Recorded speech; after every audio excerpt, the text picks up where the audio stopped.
বর্তমান সময়ের নতুন জনপ্রিয় জুটি জাহের আলভী ও জান্নাতুল ফেরদৌস স্নিগ্ধা দিন দিন বাংলা নাটকের জনপ্রিয়তা বেড়ে চলেছে। সেই ধারাবাহিকতায় আবারও নতুন নাটক নিয়ে হাজির হয়েছেন জনপ্রিয় এই জুটি।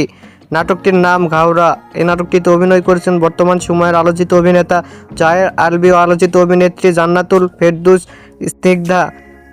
এই নাটকটি রচনা পরিচালনা করেন জাহের আলভী নিজেই। নাটকটি খুব শীঘ্রই সিডি চয়েসের ইউটিউব চ্যানেলে প্রকাশিত হবে। আপনারা দেখতে চাইলে অবশ্যই সিডি চয়েসের ইউটিউব চ্যানেলে চোখ রাখুন এবং নিয়মিত নতুন নতুন নাটকের আপডেট পেতে হলে অবশ্যই চ্যানেলটিকে সাবস্ক্রাইব করে রাখুন।